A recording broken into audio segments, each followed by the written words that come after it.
La médecine, c'est aussi beaucoup dans la perf, entre guillemets. Du coup, tu as un double parcours où tu dois allier à la fois le rugby et tes études de médecine où tu es en 5e année. Ça me fait un peu douter par rapport à d'autres étudiants qui sont en médecine. Des fois, j'ai l'impression de ne pas être autant impliquée ou d'avoir beaucoup de retard sur eux. J'ai grandi dans un endroit paradisiaque déjà, où je craignais entre guillemets rien. Tous les petits Foutouniens, on est obligés après notre 3e de partir. Quand j'ai fait ma première cape avec Théanie, ma petite sœur, de chanter la Marseillaise avec elle à côté de moi, c'était vraiment incroyable. 2 petites filles des îles qui chantent ensemble la Marseillaise. C'est fou, hein? C'est fort comme truc, hein? Ouais. Mana Efeleou, c'est la capitaine de l'équipe de France de rugby, mais aussi une étudiante en 5e année de médecine. Dans cet épisode, tu vas découvrir son quotidien hors norme. À travers des boules à questions, on a parlé de plein de choses. Garde à l'hôpital, enfance passée sur une île et adolescence en Nouvelle-Zélande. Manae se livre comme jamais sur son histoire. J'espère que vous allez passer un joli moment. Manae Efeleou dans Joli Mindset, c'est parti!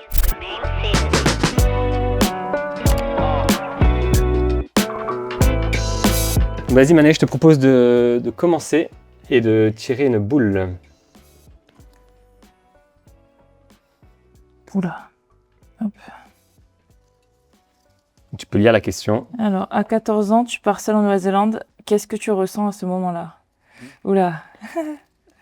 Quand je suis partie en Nouvelle-Zélande et mes parents devaient me déposer, je me souviens c'était en janvier, j'ai été vraiment super contente. Parce qu'en fait, j'avais mon grand frère qui venait de revenir de sa première année, lui, en Nouvelle-Zélande. Et son expérience, enfin, on avait beaucoup parlé avec lui de son expérience et moi, j'avais des étoiles dans les yeux quand il m'en parlait. Et je trouvais ça trop, trop cool ce qu'il avait fait, ce qu'il avait pu vivre. Et par contre, ça m'a vraiment... Enfin, c'est tout redescendu le premier jour où mes parents ils m'ont déposé à l'internat. Et où là, je me suis rendu compte, et qu'on avait notre premier jour de cours, et là, je me suis rendu compte que je comprenais rien, que c'était que du brouhaha autour de moi pendant les cours, et que je rentrais, j'étais rentrée la tête comme ça, j'avais une migraine parce que je m'étais concentrée toute la journée à essayer de comprendre ce qui se passait autour de moi. On me posait des questions, je disais yes, no, sans savoir exactement ce qu'on me posait. Et quand je suis rentrée dans ma chambre à l'internat et que je me suis retrouvée toute seule, je me suis dit, ah oui, dans quoi tu t'es lancée là? Ton papa et ta maman, ils vont pas être à côté, ils vont être très très loin. Si ça va pas, tu vas être vraiment toute seule. Là, je me suis vraiment rendu compte de ce que c'était de faire 1 an en Nouvelle-Zélande toute seule. Après, j'avais un peu vécu à travers mon frère je voyais très bien quand même que c'était dur d'être loin de ses parents, mais moi, ça m'a vraiment frappée à ce moment-là quand j'ai installé mes affaires à l'internat et que j'ai passé ma première nuit là-bas. Et franchement, ils appellent ça en anglais, le mot c'est homesick, je sais pas comment on dit en français. Mal du pays. Ouais, le mal du pays. J'avais vraiment le mal du pays, je pense, pendant 2 bonnes semaines. J'appelais mes parents tous les jours. Ouais. J'étais vraiment pas bien. Mais je suis contente d'être passée au tube, même si à ce moment-là, je me suis dit, putain, mais Mané, qu'est-ce que t'as fait? T'aurais dû rester là-bas, t'aurais dû rester avec papa et maman, c'était bien, qu'est-ce que t'as voulu faire? Après, tu t'en souviens très bien de ce moment. Ouais. C'était quoi? C'était la langue, la culture? C'était quoi Je pense la langue, c'était un gros challenge. Parce qu'en fait, je pense que déjà de changer complètement d'école, de passer dans la partie collège à lycée, c'est un grand changement. Et en plus d'avoir ce changement où il faut se refaire des potes, mais tu sais pas parler la même langue qu'eux, ça t'isole encore plus que si t'étais juste nouvelle dans un lycée, quoi. C'est une chose commune à tous les enfants qui vivent à Futuna de partir comme ça jeune à l'étranger. À l'étranger, ouais, entre guillemets, on est tous... En tout cas, à Futuna, à Wallis, c'est une île un peu plus grande, donc ils ont un lycée là-bas. Okay. Mais tous les petits Futuniens, on est obligés après notre 3e de partir pour notre lycée. Soit on va à Wallis, soit on va en Nouvelle-Calédonie, soit il y en a qui vont en France. Il y en a quelques-uns du coup qui sont allés en Nouvelle-Zélande parce qu'on avait des contacts et après nous, il y a d'autres gens qui ont voulu faire un peu pareil. Mais sinon, ouais, c'est un peu la normalité là-bas de devoir partir de chez toi. Donc à 14 ans, tu grandis d'un coup? Ouais. Tu prends vite en maturité parce que tu dois t'adapter à un environnement. Ouais, t'apprends vite à te débrouiller tout seul et à prendre, prendre soin de toi. J'ai pris beaucoup en autonomie, même si je pense que j'étais quand même pas non plus. Enfin, j'étais quand même déjà assez autonome, mais t'apprends aussi à avoir je pense que ça t'ouvre beaucoup l'esprit de devoir partir de chez toi et de découvrir un truc, une culture complètement différente de la tienne. Ça m'a beaucoup ouvert l'esprit sur le fait que des gens aient pas la même vision des choses que toi et qu'ils aient pas grandi dans la même culture que toi et avec les mêmes visions du monde que toi t'as pu avoir quand t'as grandi. C'est les bleus que j'ai pas pris encore. Qu'est-ce que les gens sous-estiment et qui est le plus difficile dans ton quotidien? Juste pour rappeler, tu es aussi en études de médecine. Ouais. Du coup, tu as un double parcours où tu dois allier à la fois le rugby et tes études de médecine où tu es en 5e année. C'est ça? Ouais. Du coup, c'est vrai que on voit beaucoup de sportifs autour de nous et on les voit à 100% concentrés dans leur sport. Ce qui est intéressant avec toi, c'est ça, c'est comment tu arrives aussi à faire les deux. C'est quoi ton secret? Mon secret? Il n'y a pas forcément de secret. Je pense que le secret, il est surtout de faire ce qu'on a envie de faire et de pas se mettre de barrière par rapport à ça. Moi, j'ai toujours, depuis que j'ai commencé mes études, j'ai toujours su que je voulais pas les mettre de côté et faire un choix entre les deux, entre le rugby ou la médecine, et que j'avais envie le plus longtemps possible de faire les deux, même si beaucoup de gens au début m'ont dit que ça allait être très dur et que ça allait être compliqué. Je pense que du moment qu'on a la volonté, on trouve toujours une solution au problème. Et après, au niveau je pense pas que les gens ils sous-estiment mon quotidien. En général, quand je dis que je suis en médecine, ils sont souvent plutôt admiratifs et j'ai personne qui m'a jamais dit oh mais ça doit être facile. Mais ça ressemble à quoi ta semaine type? Une semaine type, déjà ça dépend parce que quand tu es en médecine, enfin en tout cas à Grenoble, nous dans notre fac à Grenoble, on est sur des cycles de 2 semaines, donc on a 2 semaines de stage et ensuite on enchaîne sur 2 semaines de cours. Et en fait ça alterne comme ça. Sur les semaines de cours, c'est entre guillemets un peu plus tranquille parce que je peux faire quasiment tous les entraînements, même ceux qui sont en journée. Et après, moi, je fais juste en sorte de pouvoir travailler, réviser pendant que je suis pas sur le terrain. Et les plus compliqués, c'est les semaines où je suis en stage à l'hôpital parce qu'en fait, je suis toute la journée à l'hôpital et après, je vais enchaîner muscu, entraînement, terrain le soir et je recommence le lendemain. Et après, on a aussi les gardes quand on est externe. À partir de la 4e année, on a les gardes, on doit faire des gardes de nuit ou des gardes le week-end aux urgences. Et du coup, en fait, moi, comme ces gardes-là, je peux pas forcément les faire pendant la semaine parce que sinon, je récupère pas bien pour mes entraînements. Je peux pas les faire la nuit, le week-end non plus parce que le week-end, j'ai match. Donc, je cale mes gardes sur mes week-ends, du coup, j'ai pas match. Et donc, mes week-ends de récup sont pas trop des week-ends de récup en général. Est-ce que faire médecine, ça t'aide à être meilleure joueuse de rugby? Ouais, je pense. Parce que la médecine et tout ce que j'ai appris au niveau de la discipline et du travail que ça implique déjà de réussir à rentrer en médecine et ensuite de continuer à apprendre. Et en fait, il y a beaucoup de rigueur en médecine et ça, je le transfère aussi sur le terrain et vice versa. Toutes les qualités humaines que je peux apprendre au rugby, je peux les transférer aussi quand je suis à l'hôpital avec les gens. Et je sens des fois que j'ai un peu cette longueur d'avance au niveau humain par rapport à d'autres étudiants. Et je pense que c'est le rugby qui m'apporte ça.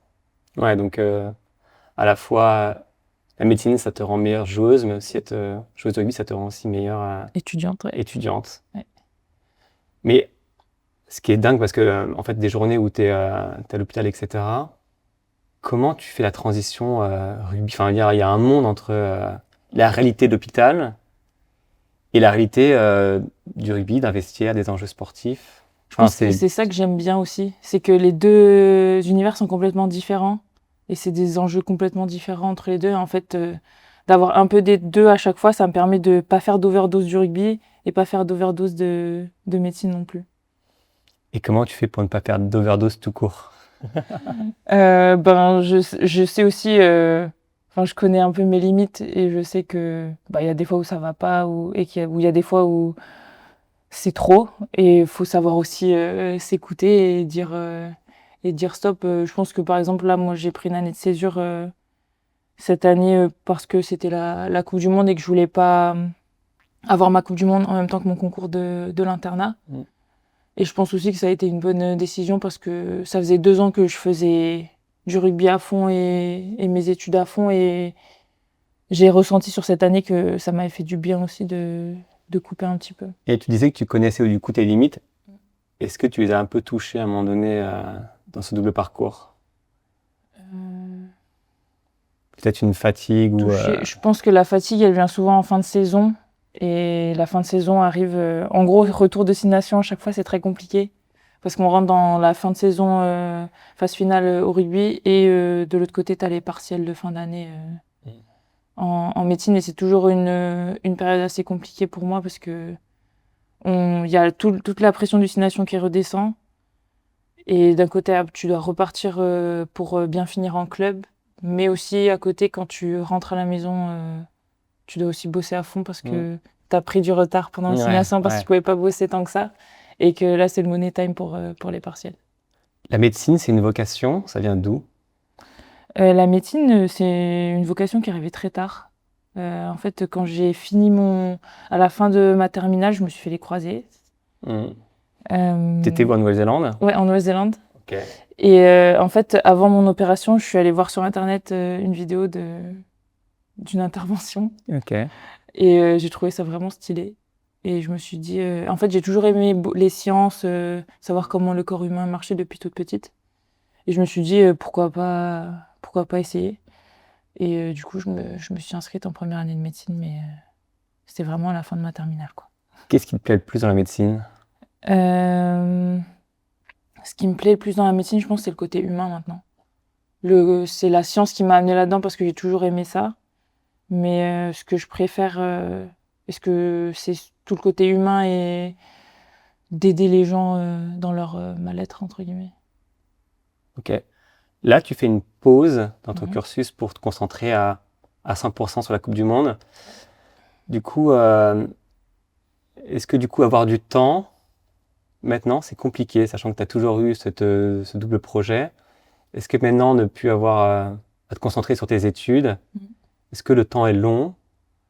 Du coup, tu as moins de stimulation intellectuelle aussi. Comment tu vis ça?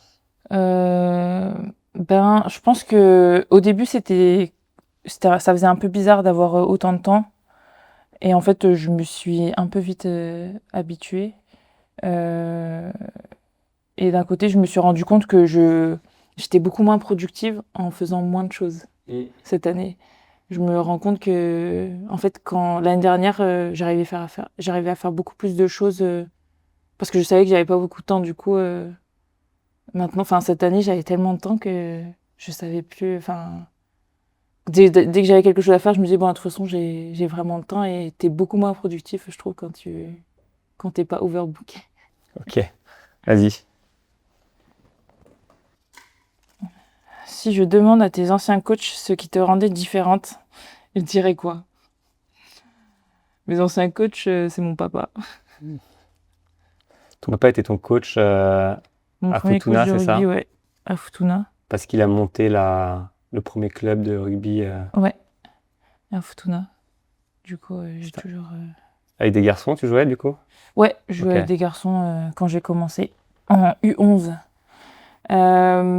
Ce qui me rendait différente, je pense que c'était au tout début, c'est que les garçons dans mon équipe, ils aimaient vraiment l'attaque et moi, je préférais défendre. C'est ça qui me démarquait Le combat, un peu les plaquages. Ouais, Ok. qui me démarquait un peu des garçons. Ça me dérangeait pas d'aller plaquer. Donc tu plaquais petites filles et garçons Ouais. avec joueurs. Mm. C'est excellent ça. Et ton défaut sur un terrain, c'est quoi? Mon défaut... mon défaut, c'est que des fois, j'ai trop envie de faire jouer autour de moi. Ok. Ou de faire en sorte que autour de moi ça joue et du coup j'oublie de moi faire ma part de l'action avant et de bien faire l'action. Je pense direct à vouloir donner le ballon à mes coéquipières, souvent. Un petit peu trop altruiste. Ouais, c'est ça. Ok, parfait. Prochaine question. C'est quoi tes centres d'intérêt en dehors du rugby? Oula. En dehors du rugby, ben, c'est plutôt simple. J'aime passer des bons moments avec ma famille, mes amis, mes proches. J'aime bien être dans la nature, plus à la plage parce que j'ai vécu dans les îles, donc c'est un peu plus la plage. Mais après, la montagne, comme j'habite à Grenoble maintenant, c'est pas mal aussi. Et ensuite, j'aime bien lire. Mais le truc que j'aime le plus faire, c'est passer du bon temps avec mes proches. Tu vis avec ta sœur du coup? Ouais, je suis en coloc avec ma sœur. Et tes parents vivent À Futuna. à Futuna. Ouais. Comment du coup tu vis cette distance avec tes parents? Ben, cette distance avec mes parents, c'est devenu, entre guillemets, quelque chose de normal. Parce que comme on en a parlé avant, depuis que j'ai 14 ans, j'habite loin de mes parents. Donc, c'est devenu, entre guillemets, un peu normal. Et on a nos routines, on s'appelle souvent. On a la chance, dans l'ère d'aujourd'hui, de pouvoir s'appeler facilement. On a FaceTime, Messenger, tout ça. Tes parents t'ont déjà vu jouer? Ouais, ils m'ont déjà vu Ok. jouer. Ils sont venus la première fois qu'ils m'ont vu jouer avec l'équipe de France. C'était à la Coupe du Monde en Nouvelle-Zélande pour le premier match de la Coupe du Monde. Et après, comme ils viennent souvent en vacances en France, ils viennent souvent nous voir jouer en club aussi. Donc t'as une sœur, Théanie, Ouais. qui joue avec toi à Grenoble et en équipe de France, qui est avec toi. T'as aussi un frère, Un grand frère, ouais. un grand frère, et une petite sœur aussi, Ouais, non? une petite sœur qui a 13 ans. Qui a 13 Et ans. qui, elle, est encore avec mes parents à Futuna. Ok. Donc quand t'es partie en Nouvelle-Zélande, elle avait quel âge? Elle avait 1 an? 2 ans. 2 ans. 2 ans, ouais. C'est quoi ta relation du coup avec ta petite sœur? Eh ben, on est plutôt proches. Parce que souvent, les gens ils me demandent si on est quand même proche d'elle parce qu'on est quand même parti tôt et qu'elle était toute petite. Et en fait, on est tout de même assez proches. Je pense que, comme je l'ai dit juste avant, le fait d'être loin fait que le peu de moments qu'on passait ensemble, on en profitait vraiment. Et je sais que moi, je me suis jamais sentie moins proche de ma petite sœur parce qu'elle a grandi, entre guillemets, loin de moi. Enfin, j'ai grandi loin d'elle, on a toutes les deux grandi. Ouais. Ça te manque un peu des fois Lille? Ouais, beaucoup. C'est pas la même, c'est pas la même ambiance que ce qu'on peut avoir en métropole. C'est beaucoup plus simple. La façon de vivre là-bas, les gens se prennent beaucoup moins la tête et c'est vraiment une façon de vivre complètement différente qui des fois me manque un peu, même si avec le train de vie que j'ai maintenant, je sais que je pourrais pas. Enfin, pour l'instant, je peux pas repartir vivre là-bas, mais rien que d'aller en vacances là-bas, ça fait vraiment du bien et on n'a pas l'occasion d'y aller souvent. Tu te revois vivre là-bas un jour? Ouais, moi j'aimerais bien. J'aimerais bien, surtout pour mes enfants. Moi, je sais que d'avoir grandi là-bas, je m'en suis rendu compte après, une fois que je suis partie, que j'ai vu d'autres choses. J'ai parlé avec beaucoup de gens qui, du coup, n'ont pas forcément vécu et grandi dans les îles. Je me suis rendu compte à quel point j'avais de la chance de vivre dans un endroit comme ça et de grandir dans un endroit comme Futuna. Tu reviendras pratiquer ta médecine Ouais, j'aimerais Futuna? bien. J'aimerais bien. Après, je dis ça, mais ça se trouve, j'ai pas vraiment de plan et d'années où je sais que je serai à Futuna, mais j'aimerais bien, ouais. Franchement, ça serait cool.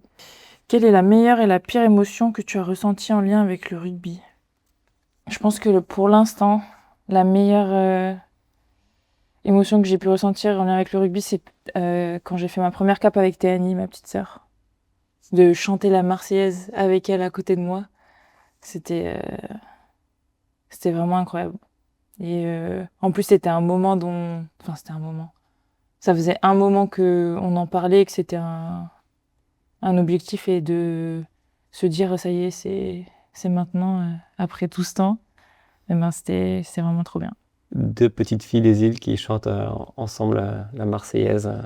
Ouais, C'est fou, hein? C'est fort hein, comme truc, hein? ouais, ouais. Mais surtout que je pense que quand on était petite, quand on a commencé le rugby, on n'aurait jamais cru que ça nous emmènerait aussi loin. Ouais. Et de voir tout le chemin parcouru, c'est incroyable. C'était quoi l'émotion que tu avais sous les hymnes? C'était la joie de... J'étais beaucoup avec ma casquette de grande sœur pendant cette hymne. C'était beaucoup de fierté par rapport à Théanie parce que on vit toutes les deux, on fait quasiment tout ensemble. On joue au rugby dans le même club, après on va en sélection en équipe de France. Et en fait, on vit le quotidien, on vit les moments de moins bien, où la motivation elle est moins là, où on a un peu des doutes, etc. Et du coup, ces doutes, les doutes de Théanie et toutes les épreuves qu'elle a eu à passer, je les ai vécues avec elle et de voir que elle avait atteint entre guillemets son objectif, j'étais hyper fière parce que je savais tout ce qu'elle avait traversé pour en arriver là. Et pendant cette hymne-là, c'était juste plein de fierté par rapport à tout ce qu'elle avait fait. Tu t'autorises à montrer toutes tes émotions sur un terrain de rugby ou sur l'hymne avec ta sœur, hein, ou tu te contiens un peu justement parce que...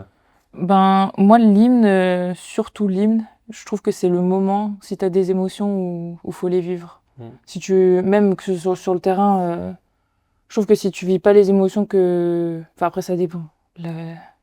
Antoine, notre prépa mental, s'il écoute ce podcast, il va me dire gestion des émotions. Non, mais je pense que c'est important de vivre ces émotions-là parce qu'en fait, c'est des émotions pour lesquelles tu as travaillé. Et notamment sur les hymnes, pour moi, chaque hymne que je chante, c'est un cadeau que je me fais à moi-même. C'est le fruit de tout le travail que je fais tous les jours à chaque entraînement. Et en fait, c'est pendant ces moments-là que j'apprécie vraiment tout ce que je fais, tout le travail que j'ai fait pour être là. Donc, c'est les émotions qui me viennent pendant les hymnes, je les refoule pas du tout. Je les vis à fond et je profite à fond du moment. Tu savoures les émotions positives. Ouais. Mais inversement, est-ce que tu as déjà eu des émotions négatives sur un terrain? Ouais. Les émotions négatives, celles que j'ai vécues, elles sont toutes en lien avec les blessures. Sur les matchs, j'ai pas souvent d'émotions. Je suis assez, entre guillemets, sereine sur un match. J'arrive plutôt bien à gérer tout le côté émotion négative ou changement drastique de... Comment tu fais? Je pense que c'est juste mon tempérament qui est comme ça. Je suis pas très... Je suis assez calme de nature et je suis pas impulsive. J'arrive à réfléchir avant de faire quand il y a quelque chose qui arrive sur le terrain. Donc je pense que c'est juste que j'ai un tempérament un peu comme ça sur le terrain. La force tranquille. Ouais. Ok, vas-y. Le rugby est physiquement engageant. Comment prépares-tu ton corps? Alors, le rugby, physiquement, il y a deux côtés, entre guillemets, grosso modo. Tu as le côté course, enchaînement de tâches, cardio, etc. Après, tu as le côté musculaire, renfo, où là, tu travailles plus les muscles pour te protéger en fait de tous les impacts Enfin, pas que de la protection aussi, pour pouvoir faire des bonnes perfs et pouvoir aller plus vite, pousser plus fort, etc. Mais tu as ces deux côtés-là, grosso modo, au rugby. La nutrition, tu regardes, tu fais attention, Ouais, tu t'intéresses? de plus en plus à la nutrition.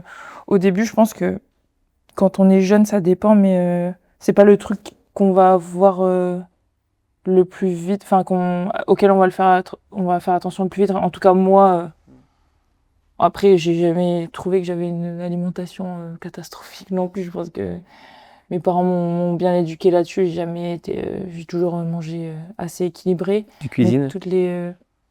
On cuisine, oui, on n'est pas des grandes cuistots, mais oui, on cuisine.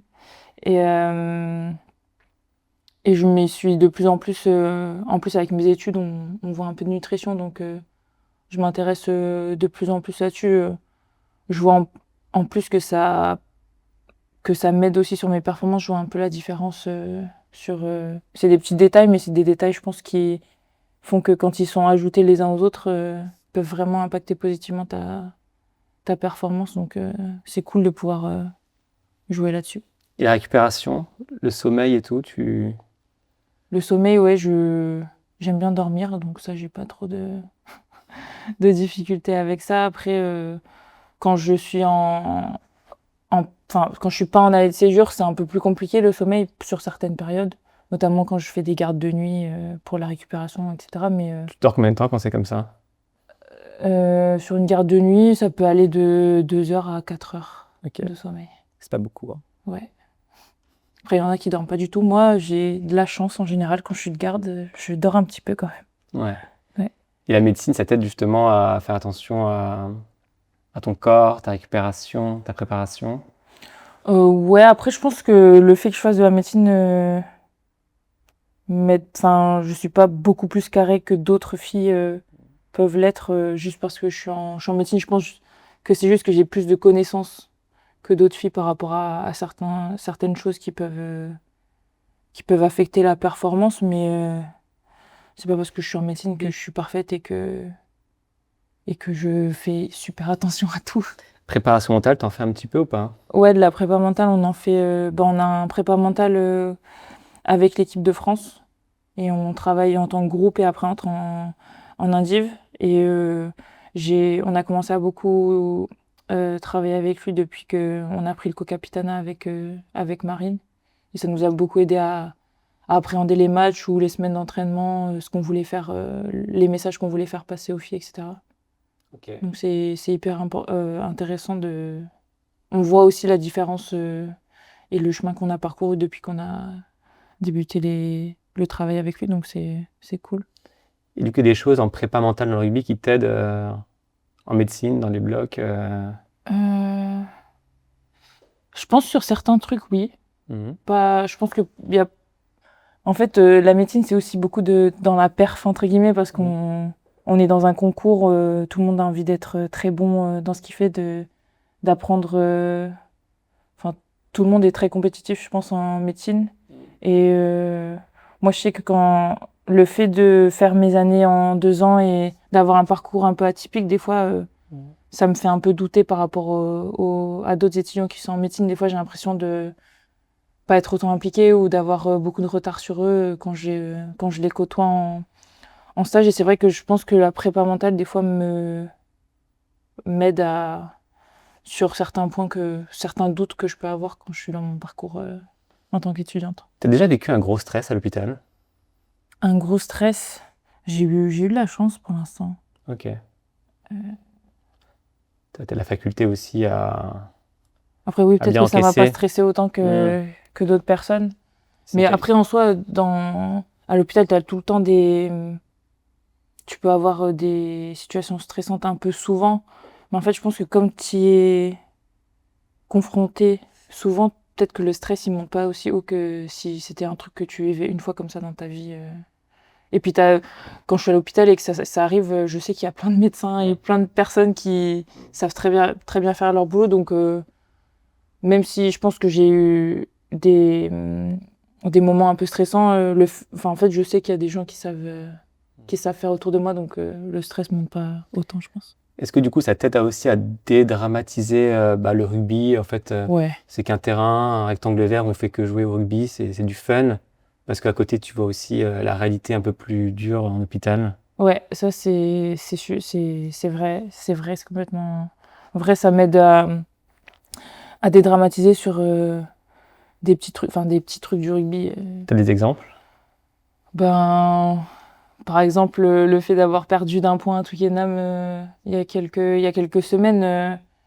Oui, ça fait chier. Oui, on a beaucoup boxé et ça fait 6 semaines que tu penses pas qu'à ce match, mais que t'as tout fait pour arriver à ce match et pour pouvoir t'offrir ce match-là et de rater le grand chelem d'un point, c'est dur, mais à la fin, après le match, j'ai toujours une famille, j'ai toujours mes frères et sœurs, j'ai toujours mes amis, je suis en bonne santé et j'ai quand même vécu une aventure de fou, j'ai partagé des moments de fou avec les filles et j'en ressors enrichi que j'ai gagné ou que j'ai perdu ce match.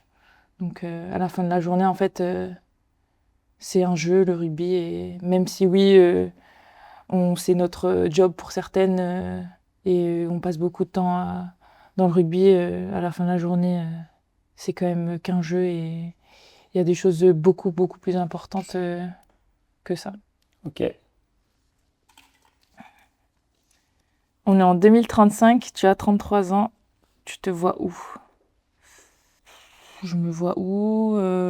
J'espère avoir fini mes études de médecine. Peut-être que j'aurai à peine fini mes études de médecine, ou j'espère être sur la fin en tout cas. Parce que bon, après si je suis pas sur la fin et que je suis encore en train un peu loin, tant pis, hein.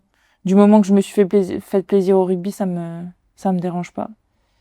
Et après j'espère avoir une carrière de rugby à la hauteur de mes espérances, d'avoir impacté le rugby féminin positivement, d'avoir pu aider le rugby féminin à se développer autant que possible. Et avoir donné envie à plein de petites filles, à leur avoir donné envie de jouer au rugby et de pas avoir peur. C'est important pour toi? Ouais, c'est hyper important pour moi parce que quand j'étais petite, à chaque fois que je regardais du rugby à la télé avec mon papa, il y avait que des hommes, et je pense que c'est pour ça que dans ma tête, quand j'étais petite, c'était jamais une option en fait. Et maintenant qu'on est de plus en plus médiatisé, je pense que c'est important aussi qu'on montre l'exemple pour les petites filles qui peuvent nous voir à la télé. Ok. Mais tu te vois médecin après ta carrière? Ouais. C'est quoi, un format hôpital, cabinet? J'aimerais bien suivre des sportifs, ça dépend où je suis. Si je suis en France, j'aimerais bien suivre une équipe de rugby. Et après, si je suis à Futuna, ce sera plus en tant que médecin généraliste dans le dispensaire là-bas. Ok. Ouais. Vas-y. Sur et en dehors des terrains, quelles sont tes sources d'inspiration? Est-ce que tu as des modèles qui t'ont inspiré? J'ai mes sources d'inspiration. J'ai mon grand frère qui a été un modèle pendant tout, et encore maintenant, hein, pendant toute mon enfance. Comme je l'ai dit juste avant, c'était toujours lui qu'on suivait. Il a toujours montré un peu la voie. Et après, Des gens que tu as rencontrés sur ton chemin? des gens que j'ai rencontrés. Des coachs? Des copains? Des amis? S'il n'y a pas, il n'y a pas. Hein. Mes sources d'inspiration. Je sais que j'ai lu un livre sur Jonah Lomu ça fait longtemps que je l'ai lu, mais quand j'étais, je crois, encore en Nouvelle-Zélande. Et c'est quelqu'un qui m'a... Enfin, c'est un livre qui m'a beaucoup marqué sur ce joueur-là, parce qu'en fait, moi, je le connaissais en tant que joueur de rugby à la télé pour ses grosses performances, parce que comme on est des îles, la Nouvelle-Zélande, on les suit beaucoup, et limite, là-bas, on les suit plus que l'équipe de France, des fois, comme c'est un peu plus proche. Et en fait, d'avoir lu son parcours de vie, je me suis dit que il avait beaucoup travaillé pour en arriver là où il était. Et en fait, je me suis rendu compte que, en fait, il avait une histoire de vie, que c'était vraiment une personne. Moi, je le voyais que comme un joueur de rugby sur le terrain. Et quand j'ai lu son livre, je me suis vraiment rendu compte j'ai découvert l'humain qu'il était, et c'était vraiment hyper intéressant. Tu t'es reconnu un peu en lui? Je dirais pas que je me suis reconnue en lui, mais ça m'a juste inspiré.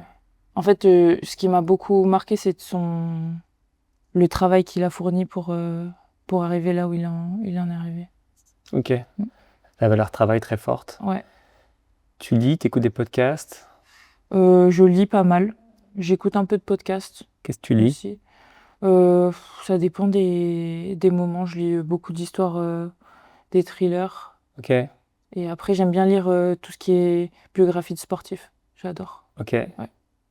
Et quel? Le dernier qui m'a marqué, c'est celui de Ruby Tui, une Black Ferns, Ok. que j'avais lu, et elle l'avait sorti à la dernière Coupe du Monde en Nouvelle-Zélande. Et j'ai trouvé ça. Je pense que c'est une des premières femmes rugbyman qui est sorti un livre et j'avais trop aimé le concept et j'espère qu'il y a des Françaises qui vont le faire bientôt. Parce que j'adorerais lire des livres sur Safi Ndiaye, Ouais. des trucs comme ça. Donc, Dans ces livres-là, ce que tu aimes, c'est aussi ce qu'on voit pas à la télé. Ouais, en fait, tu découvres la personne. Enfin, pour moi, quand je parle de Jonah Lomu tout à l'heure, je connaissais le joueur de rugby. Et en fait, en lisant son livre, tu découvres la personne qu'il était et tout ce qu'il a traversé. Ok.